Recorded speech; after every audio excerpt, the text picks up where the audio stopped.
26년 전 이곳에 터를 잡았을 때 도깨비가 그에게 말했습니다. 도깨비가 나하고 거래를 하자고 그랬어요. 자기가 도깨비 나라에서 엄청나게 많은 돈을 나한테 대출을 해줄 테니까 그걸 가지고 여기서 내려다보는 등량 바다라든지 하늘이라든지 이것을 다 사버리라고. 그렇게 작가는 도깨비와의 거래로 이 끝없는 공간의 주인이 됐죠.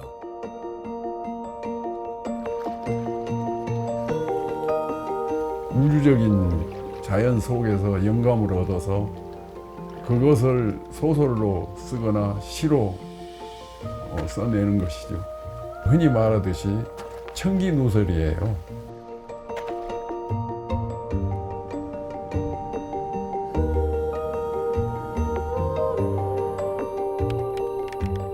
대자연의 비밀을 한평생 시와 소설로 써내려간 한국 문학의 거장 한승원 작가.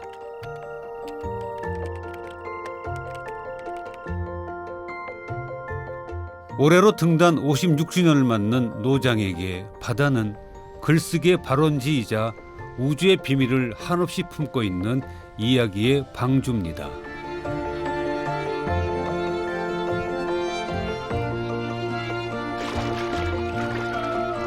시인이나 작가는 그 반양 반그늘의 속성을 가진 거라고 생각해요.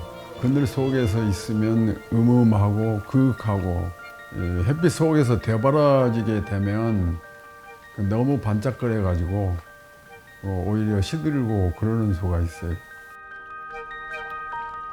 볕이 있어야 자라되 볕만 탐하면 죽는 풀들처럼 우리의 인생도 그렇다. 작가는 말합니다.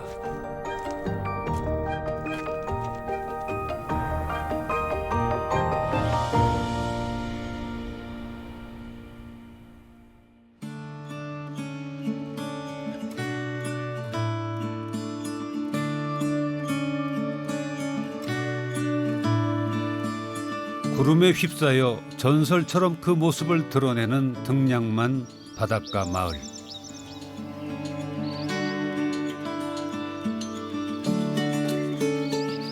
마을 끝자락 언덕 위의 집이 팔순의 소설가 한승원의 집필실입니다.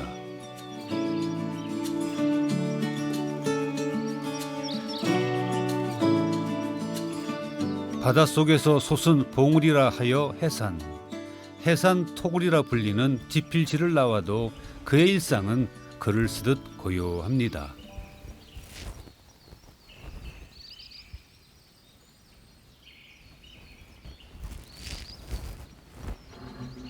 허공에 잠시 눈을 맞추고 밤을 몰아낸 아침 햇살의 무용담을 가만 듣습니다. 이를테면 자연과의 교감. 그의 마음을 들랑거리는 건 또 있죠. 내 바다 감시용이야. 이 등량은 바다가 내 바다거든. 내가 다 사버렸어요. 나같이 부자가 없지. 내가 그 바다가 저 바다가 내 바다가 된 이야기 해줄까? 내가 20년 전에 내 상냥해갖고 그 토굴을 지었는데 등량만에서 도깨비 한 놈이 와가지고 나보고 거래를 하자고 그래. 그래서 무슨 거래를 하냐 그랬더니 내 토굴에서 읽고 싶은 글만 열심히 읽고 쓰고 싶은 시나 소설만 열심히 쓰고 딴짓 안 하면 자기가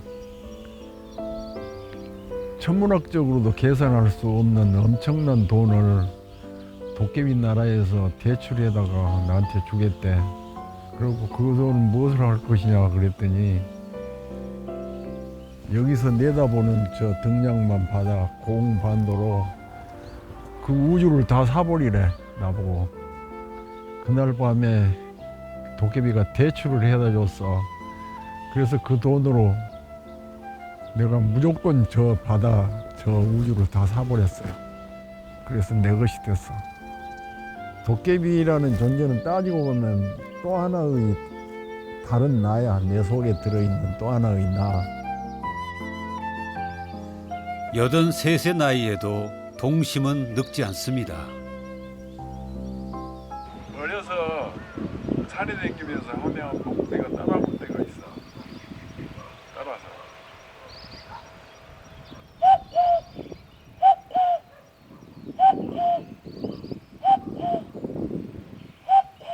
진짜 잘 때가 있는 데가 있고 안 된 데가 있어.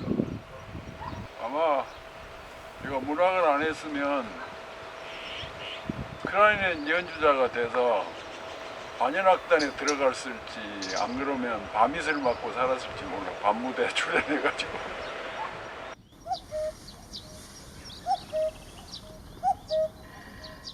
젊었을 땐 서둘러 가던 시간이 80을 넘기더니 더디 갑니다.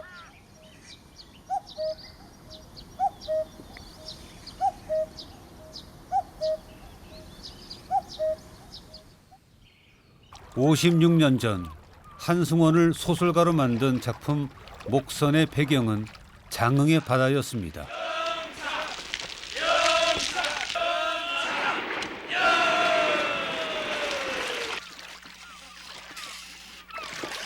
조실이 건너오지 말고 도로 건너가 있어. 내가 배 타고 데리러 갈게.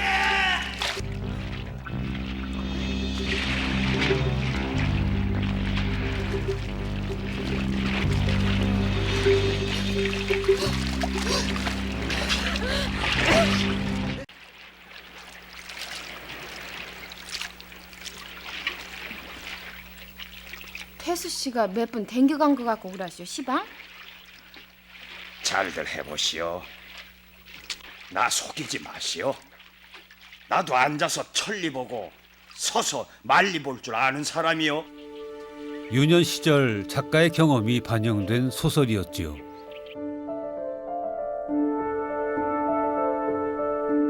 원작자이면서 시나리오도 썼던 영화 아제아제 바라아제는 주연 강수연 씨가 이 역할로 국제영화제에서 수상하면서 대중에게 더 큰 사랑을 받았습니다. 내 소설의 8월은 바다가 맞는 거다. 이 바다가 신의 또 다른 이름이에요. 그 어려서부터 나는 바다를 그리워하면서 바다 속에서 살았는데 내가 이 바다 때문에 이리로 이사를 온 거예요. 내가 이 바다를 연꽃바다라고 이름 지었는데 이 등량만 바다를 이렇게 살펴보면 이게 섬들이 삥 둘려 있잖아요. 그래가지고 이것은 우주적인 늪이야. 그래서 어떤 학자들은 그 인간이 바다에서 나온 것이기 때문에 바닷물의 그 염도하고 우리 사람 피의 염도가 비슷하다는 거예요. 그래서 바다는 천년지기, 백년지기 내 친구처럼 언제든지 오면 위안을 받고 그리고 돌아가면서 또 벗어버렸던 옷을 다시 입고 여기 오면 맨살 맨몸이 되는 그게 순수해지고 그러는 거예요. 예나 지금이나 가장 순수했던 시간으로 이끄는 이 바다가 그에겐 어머니 품속같이 안온한 공간입니다. 이건 나문재예요. 이거 해용채라고 돼요. 한자말로. 순 우리말로는 나문재고 이게 나물 해 먹습니다. 저 갈매기들이 지금 회의하는데 무슨 회의하는지 알아요? 사진작가들은 대개 그 날려가지고 군무하는 모양새를 찍으려고 하잖아요. 그런데 새우깡 하나도 안 주면서 그렇게 이용당하지 말자고 자기들이 결의대회를 하는 거예요. 작가의 말대로 결의대회를 마친 갈매기는 이번엔 속지 않으리라 다짐하는 것 같죠?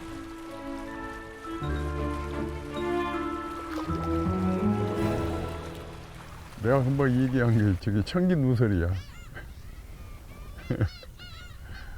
이제 90을 바라보게 되면 저것들이 사는 그것을 기미를 알게 되고,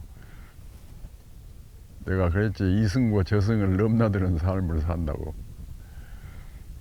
그래서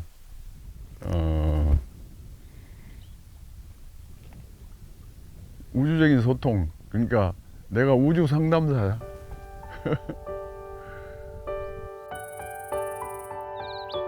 우주 상담사의 내밀한 속삭임이 시비로 세워진 장흥의 여다지 해변.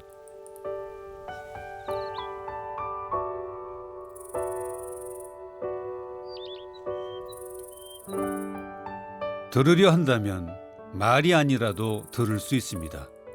그래서 시인에겐 꽃게의 침묵도 갈매기의 군무도 시가 되지요.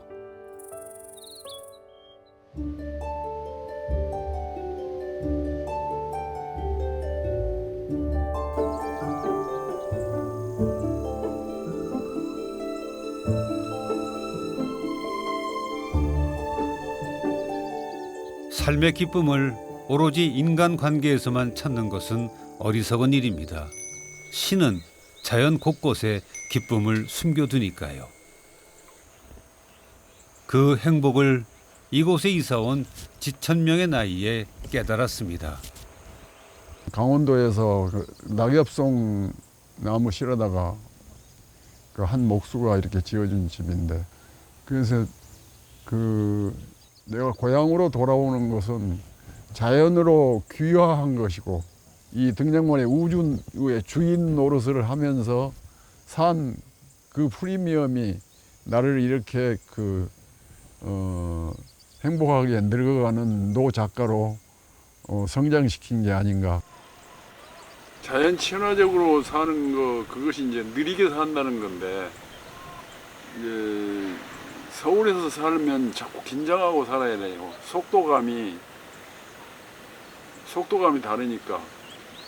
길 건너는 거, 차 타는 거, 그리고 이제 글 써서 돈 버는 거, 그게 스트레스가 돼가지고 내가 50대 초반 되면서 그 서울 탈출을 꿈꾸기 시작했어요. 나는 땅바닥에다가 시멘트 바닥을 만들지 않아요. 콘크리트를 만들지 않아. 그러니까 무수하게 그 풀들이 나지. 잡초들 가운데에서도 자잘한 꽃을 피워요. 그 꽃들이 그렇게 예쁠 수가 없어. 그래서 뽑아낼 수가 없어. 이제 그러다 보니까 이제 이것은 봄에 피지 그러고 놔두고 그러면 그냥 집안이 풀밭이 돼가지고. 풀조차도 오래 지켜보다 보면 가장 예쁜 기억만 남습니다. 사람도 그렇죠. 풀 자랄 때까지는 놔둬요. 전에는 내가 예초기로 비웠는데 지금 그냥 놔두고 보는 재미도 있어요. 이걸 옛날에는 전부 다 전년 가위로 잘라서 이발하듯이 하고 그랬는데, 지금은 놔두고 사는 재미도 있어요. 가능하면 손대지 않고 그냥 살려고 하고 그래요. 함께 늙어가고 함께 익어가는 거죠. 공작 단풍이요. 우리 집 정원에서 가장 귀여운 보배입니다. 이거 심지도 않았는데 저 혼자 이렇게 자생하는, 해마다 이것이 나요. 이게 함께 사는 거죠.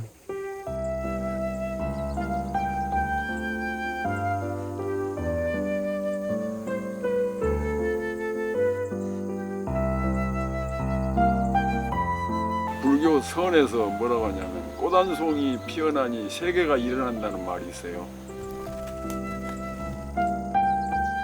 조그만 풀이 피어낸 꽃, 먼지알 같은 그런 꽃들도 굉장히 소중한 생명으로서 아름답고 그러잖아요. 그래서 그런 것들하고 놀이하면서 사는 거예요. 여기 날아오는 새들, 여기 날아오는 나비나 벌레들, 자유의 놀이 공간이죠. 집필실 아래에는 군청에서 운영하는 문화학교가 있는데요. 그곳에 손님이 찾아왔습니다. 네, 어서 오세요. 안내자는 따로 없습니다. 노 작가가 직접 초등학생들인가? 방문객을 맞습니다. 초중고. 네, 어서 오세요. 달 깃는 집. 이 집이 달 깃는 집이요. 달이라는 것은 하늘에 있는 달만 달이 아니고 우리 마음 속에도 달이 있어요. 그럼 소설을 읽고 나면 떠오르는 생각이 있어. 그것이 달인데. 그래서 우리는 달을 구해야 되는데 우리들이 가장 참되게 사는 거란 무엇일까? 참되게 사는 그 실체가 모양새가 달이에요. 나의 달을 찾아야 되겠다. 그런 생각으로 공부를 해야 그것이 진짜 달을 찾아가는 길이다 그 말이에요. 달 깃는 집은 처음엔 한승원 문학전시관으로 계획된 곳이었습니다. 내지. 하지만 작품 활동을 하는 선생은 이곳이 학교처럼 사람들이 어울리는 공간이길 원했죠. 그런데 아이들은 달을 찾았을까요? 책을 만드셔서 멋있고 그다음에 그냥 얼굴이 그냥 다 예전에 저도 소설가가 꿈이었는데 여기서 시를 좀 적을 수도 있을 것 같아서 그냥 도시에서 그런 말을 듣는 것보다 좀 더 마음이 편안하고 시원하기도 하고 뭔가 더 마음이 깨끗해지는 것 같았어요.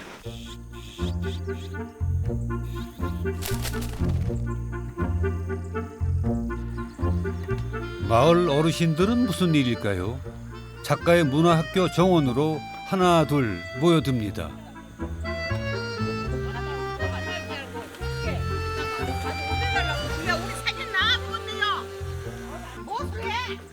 장흥 군청 소유지라 이곳의 관리는 공공근로 작업을 한답니다.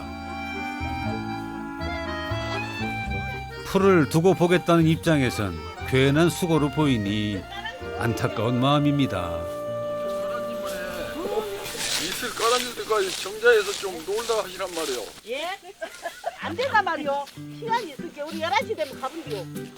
아, 거기는 하지 마란 말이에요. 아, 됐어요. 다 있네, 다 있네. 우리 해주려고 지금 왜 마을 할머니들의 용돈벌이이니 말릴 수도 없고 무더위에 애쓰는 모습이 내내 안쓰럽습니다. 9시까지만 하고 정자로 오시죠. 예. 처음에 선생님 때문에 엄청 몸이 약했어요. 그랬는데 지금은 아주 운동 갔다 오시면은 요 이렇게 밭둑에서 쉬어야 돼. 못 걸어.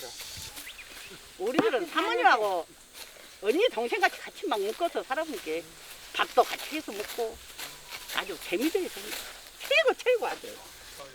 남의 힘을 빌지 않고 모든 것을 스스로 해나가는 할머니들의 삶도 풀처럼 강인합니다. 양봉녀 씨, 네, 여기 얼른 여기 들어가게. 내 이름은 양봉래요. 안녕하세요. 산모래 두둥새 빨간는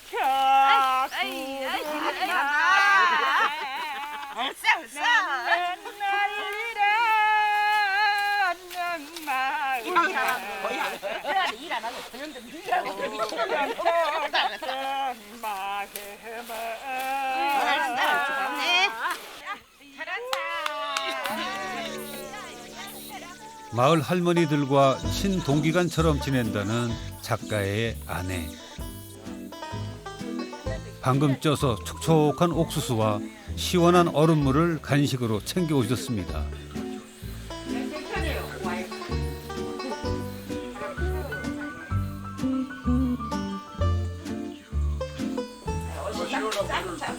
시원한 물 마시오. 뭐하면 땀으로 먹여야겠나? 오늘이 제일 덥어. 워낙 좋아요.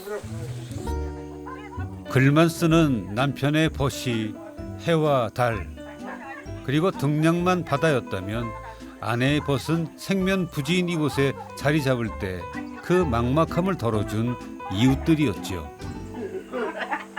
아, 이제 여기 와서 참 좋았어요.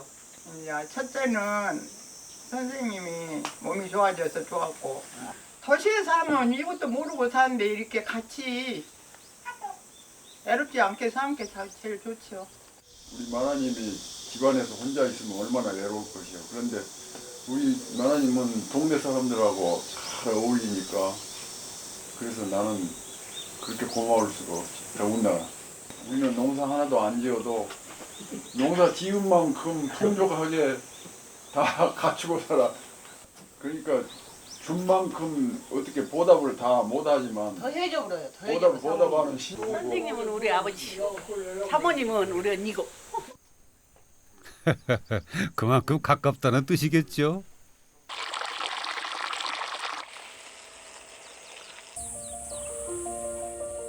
소소한 기쁨도 놓치지 않는 게 행복할 수 있는 비결. 자연에 묻혀 살다 보면 정원의 돌마저도 말없이 희망을 키워주는 존재로 보입니다.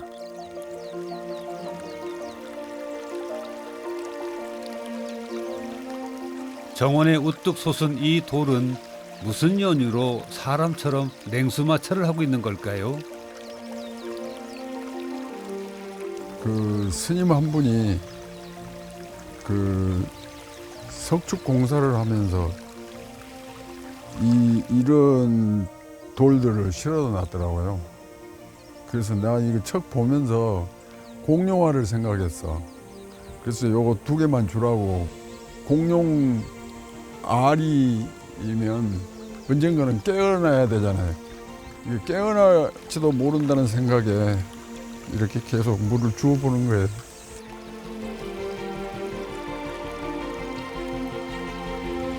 돌에 날마다 물을 주며 언제 자랄까 땅을 들춰보며 학수고대했던 유년 시절이 있었지요. 그 옛날 산돌 키우기는 또래 아이들이 즐겨하던 놀이였습니다. 이 돌을 이렇게 키울 때 마음씨가 불량하면 산돌이 안 큰단다.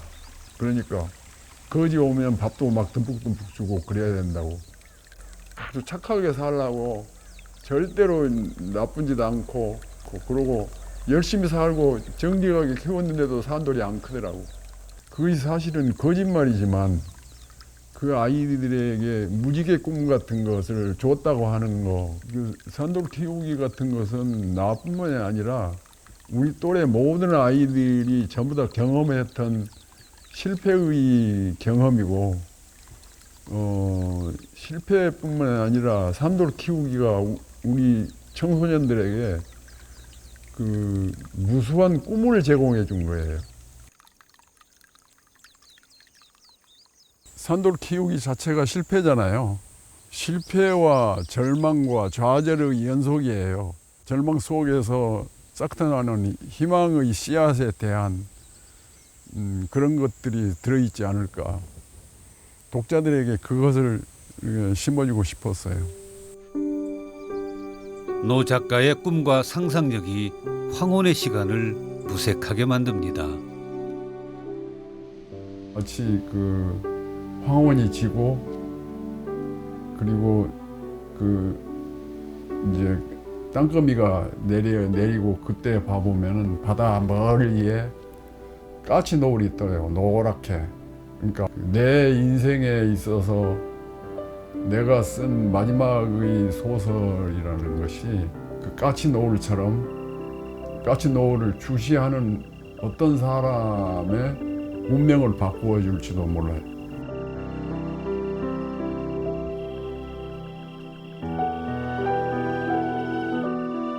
나보다는 자연을 주시하며 느리게 사는 삶. 몸의 속도마저 느려진 노년의 작가는 말합니다. 자기가 제주를 넘으면 어지러워서 다른 사람을 볼 수가 없지만 당신이 느려서 제주를 넘지 않으니 비로소 다른 사람이 보인다고. 우리 마나님은 동네 사람들하고 친하게 지내니까 우리 마나님 말이 그 전문 분야가 다르대. 자기는 살림 전문이고 나는 글쓰기 전문이고. 그러니까 우리 마나님은 내가 해를 향해 가고 달을 향해 가고 별을 향해 가는데 자기는 내 등만 쳐다보고 살았다고. 등만 쳐다보고 살았어도 행복하다는데 뭘. 아내의 달은 글쓰는 노동을 하며 식구를 책임진 당신의 등이었겠지요. 근데 그 시간이 서로 외롭지 않았을까요? 외롭지 않아요.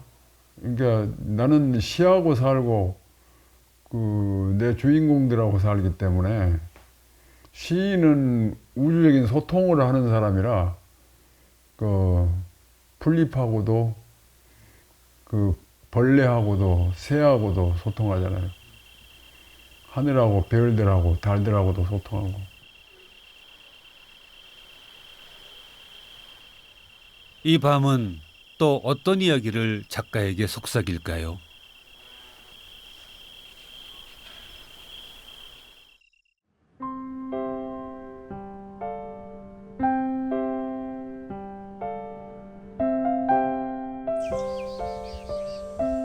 매일 새벽 하루도 거르지 않고 한 문장이라도 글을 쓴다는 한승원 작가. 그런데 어디로 가시나요? 집에 밥 먹으러 가요. 우리 마나님이 차려준 밥 먹어야죠. 말하자면 선생의 아침 퇴근길입니다.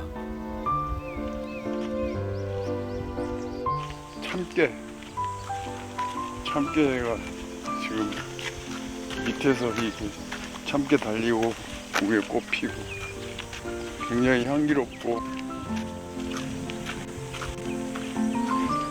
속에 꿀이 들어있으니까 어려서는 사람 몰래 따서 빨아먹지.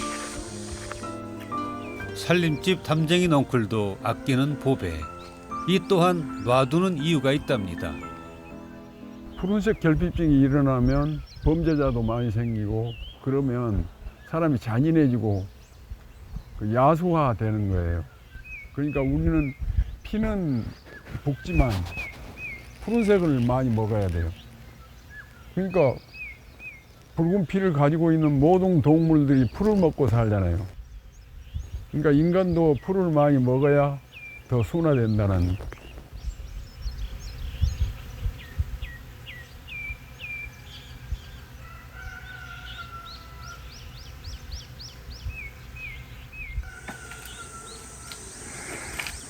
우리 마나님을 처음 만날 때 처녀 때 내가 우리 마나님을 제라늄이라고 이름 붙여서 불렀는데 이 생명력이 굉장히 강하고 이쁜 꽃이잖아요. 제라늄 같은 생명력. 포근한 분위기의 안에는 지금껏 선생을 이끄는 마력을 가졌답니다.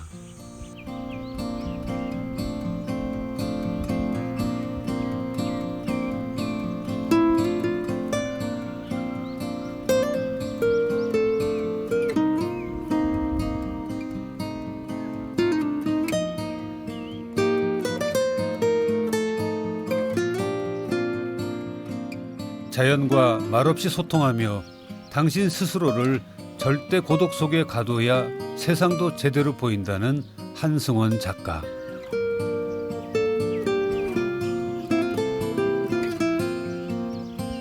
지금도 쉬지 않고 자연의 이야기를 소설로 쓰는 이유는 뭘까요?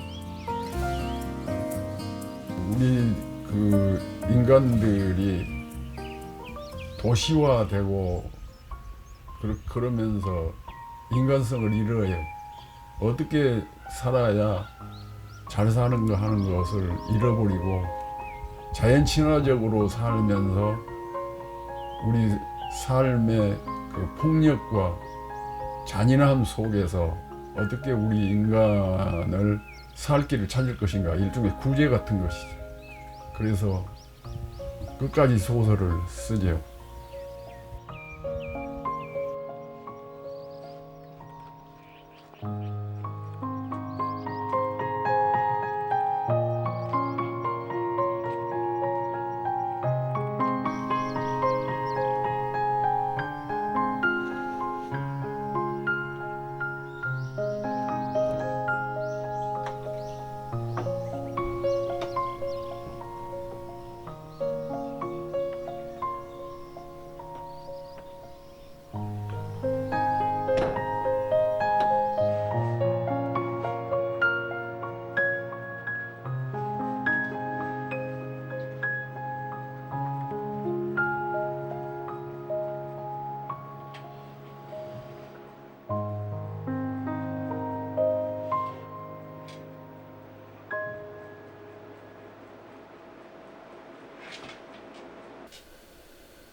감동적인 그 이야기, 그러니까 재밌는 이야기는 사람의 습관을 바꿉니다. 습관은 운명을 바꿔줘요. 그래서 작가는 그 이야기를 만들면서 그 이야기하고 함께 살아가는 것이죠. 사람의 운명을 바꿀 수 있는 소설을 쓰기 위해 팔순의 작가는 오늘도 치열하게 쓰고 또 씁니다.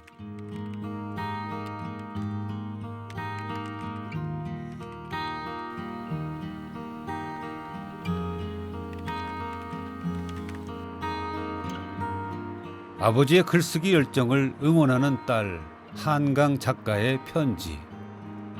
우리 딸이 어버이날 보낸 거예요. 선물하고 함께. 그냥 감사하다는 거죠.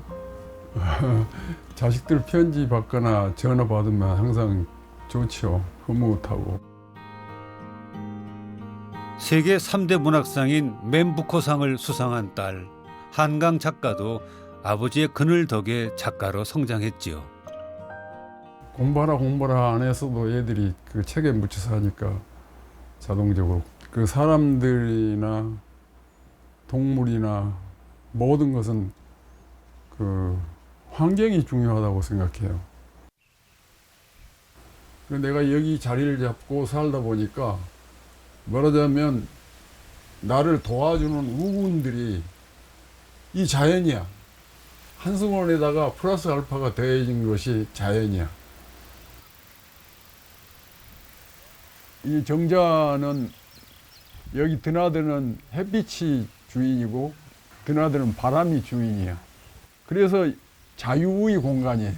하늘에 있는 달을 보는 정자라기보다 여기서 우리들이 우리 인생에 있어서 우리들은 달은 무엇인가, 참다운 깨달음은 어떤 것인가를 알아가는 정자가 이 견월정입니다. 숲 사이로 보이는 하늘이 그렇게 좋을 수가 없어. 그야말로 그윽하지. 하늘은 노자 장자가 현이라고 표현해서 현, 그윽한 거무련 그윽하다는 것이야. 여기 이렇게 나무 밑에서 누워 있으면 이제 여러 가지 사색을 하고 사유라고 하죠. 사색하고 명상도 하고 잠도 자고. 그러니까 몸이 탐욕으로 해서 시끌시끌한 여러 가지 생각이 있으면 마음이 고요해질 수가 없는 거예요. 그래 모든 것을 탐욕을 욕심으로부터 벗어나야 고요함을 얻을 수 있는 거예요.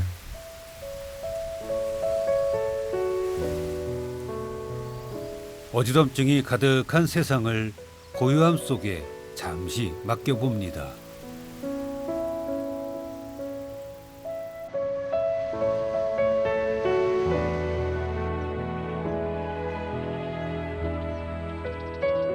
연꽃의 향연이 끝없이 펼쳐지는 지필실 인근 해창 저수지. 연꽃 필 무렵이면은 아침에 운동 삼아서 여기까지 걸어왔어요. 여기까지 걸어오는데 꼭 30분이 걸리는데 연꽃이 바람에 이렇게 살랑거리고 그러면 그런 것들이 하나하나 시가 되고 그러죠. 그 나에게는 모든 게 다 시예요.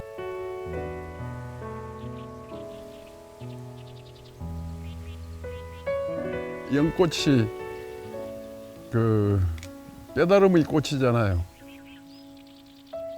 그 더러운 물에다가 뿌리를 내리고 그리고 이게 피어난 꽃이 세상에서 가장 아름다운 그 깨달음의 꽃이에요. 진흙탕 속에서 꽃을 피웠기에 연의 향기는 더 그윽합니다.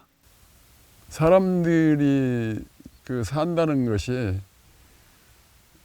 평생 동안 그 좋은 일을 하기인데 가령 시인이나 소설가가 작품 한 편을 써내는 거 그런 것들이 전부 다 한 송이 꽃을 피우기예요. 산다는 것 자체가 모든 사람들이 열심히 자기 인생살이를 해서 꽃 한 송이를 피워내는 거예요. 그래서 그 밥값을 위해서 노동을 한다는 것도 선스러운 거죠. 자연 속에서 살다 보면 그 밥값에 대해서 더 확실하게 느낄 수 있어요. 단 한 사람의 노동도 진흙탕을 정화시키는 한 송이 연꽃처럼 귀합니다.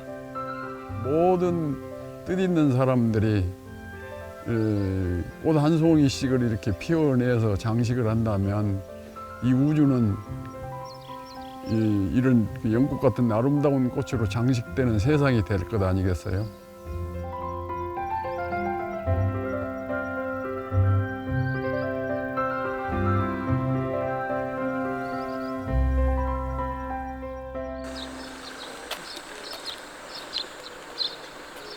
인생이 견딜 수 없을 만큼 비틀거릴 때 돌아갈 곳이 있다면 사람은 또다시 살아갈 힘이 생깁니다.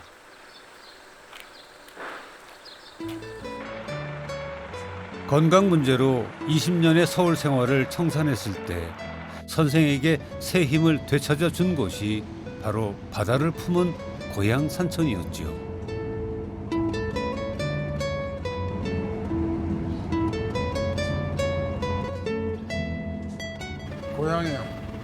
고향 마을. 나를 키워준 아주 그윽한 곳이니까 그야말로 어머니 품 같은 포근하게 해주는 그런 시공이에요.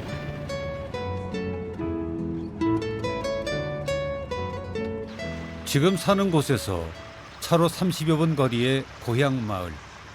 이곳엔 작가의 옛 친구들이 살고 있습니다.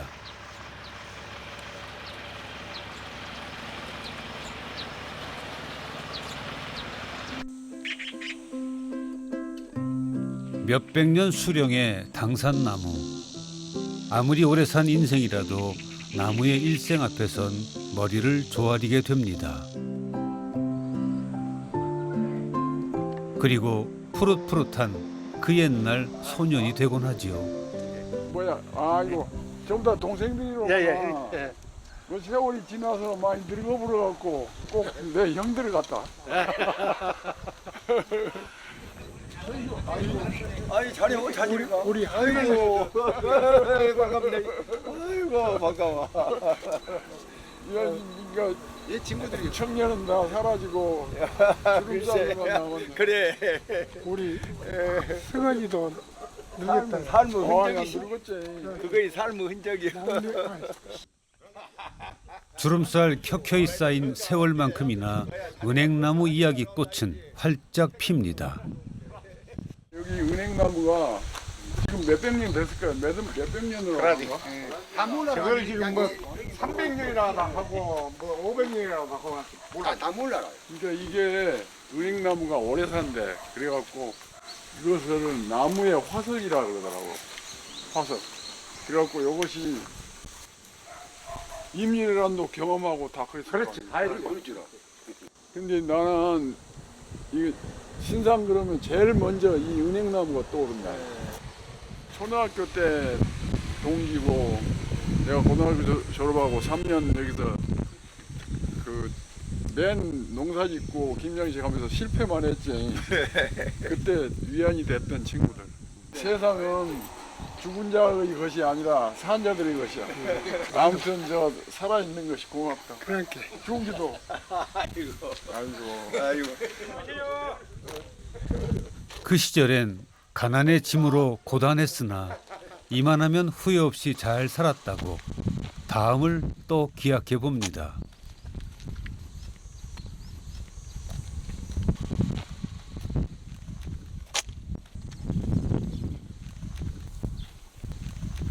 육신이 저물어가는 황혼은 바라보기가 무섭게 쉬이 사라집니다. 자연으로 먼저 돌아간 벗도 그랬죠.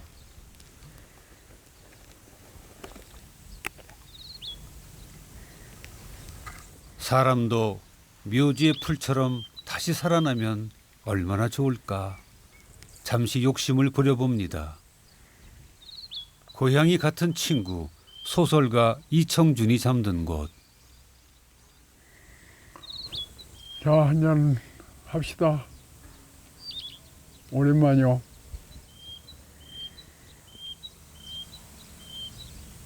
혼자 살면서 술배 많이 고픈 거 아니요?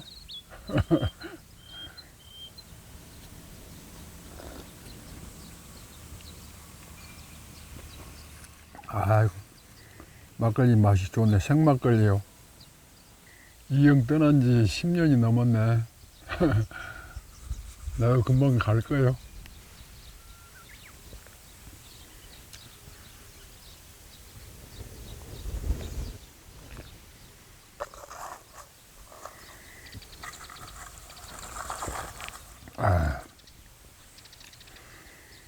이 형은 어떤지 모르지만 나는 꿈에 가끔 이 형 만나곤 하는데 아무 말이 없더라고. 영화 서편제의 원작자로 한승원과 더불어 한국문단의 큰 기둥이었던 벗.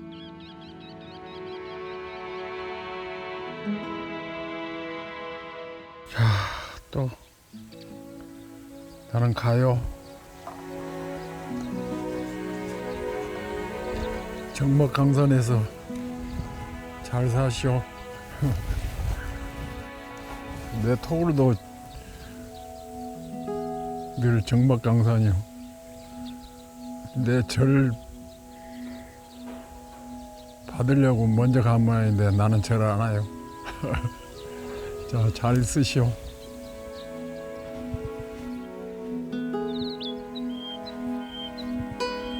무엇으로 무슨 길을 가고 있는가. 내면의 허상을 쫓아내고 자연으로 돌아간 길이 떠난 벗의 길이라면 자연에 묻혀 끝없이 고요한 길을 살아서 걷는 것도 별반 다를 게 없으리라.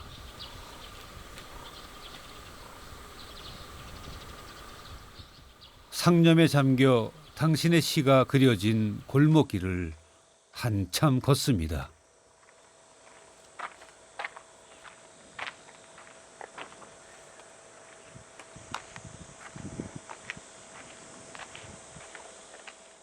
한승원 작가가 태어난 곳입니다. 이 집을 둘러싼 자연 환경이 소설가의 꿈을 키웠죠. 내가 태어나던 곳이고 여기서 방문을 막 열고 나오면 삼각형으로 바다가 보였어요. 그리고 바람이 많이 불면 해저음이 여기까지 들리고 그랬어요.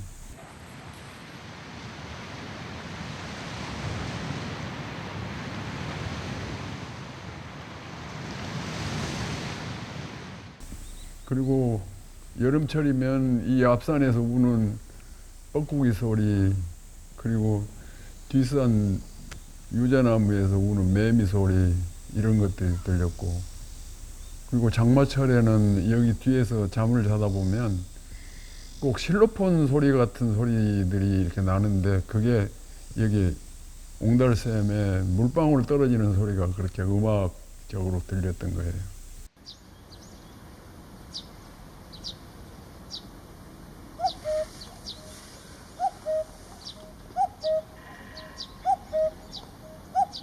당신의 기억 속 그 소리는 먼 훗날에도 떠나지 않았으면 좋겠습니다.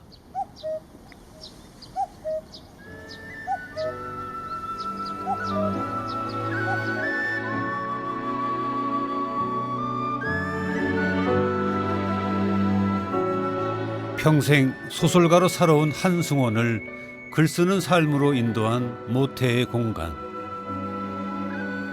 광활한 자연 앞에서 지금 그가 바라는 건 무엇일까요? 밀레의 만종이나 그 이삭 줍기를 보면 대자연 가운데서 이삭을 줍는데 그 하잘것없는 하나하나의 이삭이지만 그 씨알들이 누군가를 먹여 살리는 에너지가 되니까 그것이 대자연 속에서 얻어지는 귀중한 씨알들이고 숭엄한 뜻이 담겨 있는 거니까 그래서 끝까지 소설을 쓰죠. 대자연의 이야기를 통해 삶의 빛을 얻고 그 이야기의 힘으로 살아왔다는 소설가. 그의 황혼이 아름답습니다.